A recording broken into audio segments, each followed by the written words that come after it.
Bonjour les amis, aujourd'hui je vous présente la location meublée non professionnelle, à savoir la mise en location d'un studio ou appartement meublé. La personne s'installe pour un an, une semaine ou un week-end, elle a juste à poser ses valises. Tout est fonctionnel. Alors il s'agit généralement d'une chambre avec un coin cuisine et des sanitaires. L'avantage de la location meublée est sa rentabilité par rapport à la location nue grâce et surtout à sa fiscalité. Qui peut y prétendre? Il faut avoir une de ces deux conditions de remplies. Donc soit avoir des recettes inférieures à 23 000 euros, ou alors que ces recettes ne constituent pas votre revenu principal, à savoir que vos salaires ou autres sources de revenus sont supérieures à ces recettes locatives. À partir de là, les revenus sont considérés comme des bénéfices industriels et commerciaux, donc ce qu'on appelle BIC, non professionnels. On peut comparer cela à une gestion comptable type entreprise. Donc je vous conseille au passage de vous faire accompagner d'un expert comptable en location meublée, puisque la fiscalité est assez complexe. Il vous orientera vers un régime micro-BIC ou également appelé régime réel simplifié, donc, dès lors que vos recettes sont inférieures à 72 600 €. Comment ça marche? Alors, vos recettes sont imposables vont être calculées sur la base suivante, donc les recettes moins les charges, moins l'amortissement.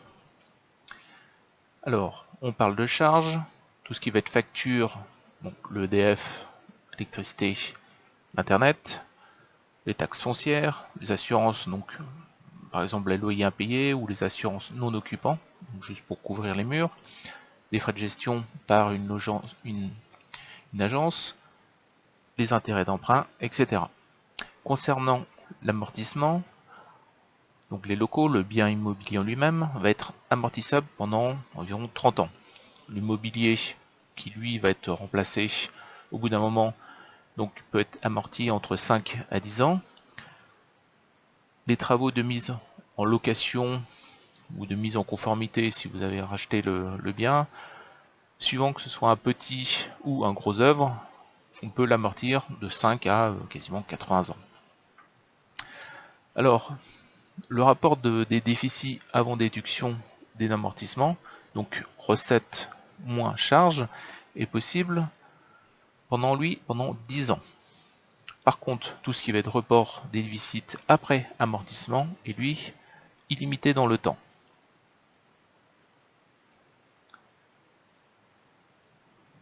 Donc on voit bien ici que le but du jeu va être de déduire le plus longtemps possible afin de ne payer aucun impôt. Il faut donc par exemple contracter le prêt le plus long possible.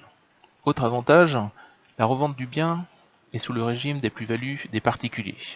Vous êtes imposable sur la différence entre le prix de vente moins le prix d'achat. Alors que en location meublée professionnelle, LMP, vous êtes imposable, donc en plus de cette plus-value, sur l'amortissement réalisé. Donc ça devient beaucoup moins intéressant. Prenons un exemple. Alors un loueur donc, a perçu une année N, on va dire, 9 000 € de loyer pour un appartement. Il a payé 6 500 € de charges. Son amortissement, donc par rapport à l'achat du bien, s'élève à 5 800 € par an. Du coup, le résultat avant amortissement est de 2 500 €, donc 9 000 moins 6 500.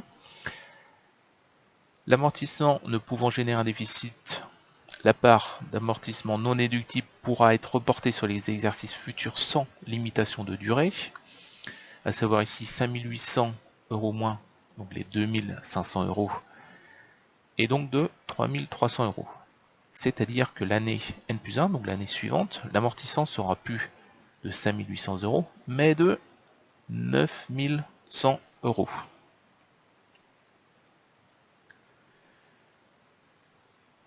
La location meublée est plus rentable en fait que la location nue, mais elle demande aussi plus de temps. Alors surtout si vous louez sur des courtes durées, à la semaine ou au week-end. Et du coup, vous pouvez vous faire aider donc des plateformes comme Abritel ou Airbnb, pour ne citer qu'elles, pour trouver des locataires et effectuer la mise en relation et sécuriser le paiement. Et n'hésitez pas à déléguer l'entrée et la sortie du locataire à une agence de location. Donc ces frais, elles seront déductibles puisqu'elles seront considérées comme des charges. Et elle vous évitera quand même tout ce qui est déplacement et gérer la gestion du ménage. Alors, la location meublée non professionnelle est un investissement qui est considéré peu risqué, sauf que actuellement, donc en France, destination phare du tourisme, on assiste à une mutation des locations meublées de courte durée vers une location dite plutôt classique, puisque avec le problème du Covid, donc c'est-à-dire un tourisme réduit, il y a beaucoup moins, je dirais, d'étrangers et donc moins de locations qui sont occupées. Alors, d'un autre côté, cette mutation arrange bien les étudiants parce que, comme chaque année, ils galèrent à trouver un bien pour se loger, et aussi les ménages qui n'ont pas survécu au confinement ou tout simplement qui veulent déménager pour se mettre au vert. Aux States, on a même vu des empires qui ont été créés sur la location meublée via Airbnb se retrouver en danger. Tout simplement parce qu'elles n'avaient pas anticipé le risque et ne disposaient pas assez de cash pour survivre durant cette crise. Bon, et vous, qu'en pensez-vous de l'effet Covid-19? N'hésitez pas à laisser un commentaire ou tout simplement mettre un pouce bleu. Merci, je vous souhaite une bonne journée. À bientôt, ciao ciao.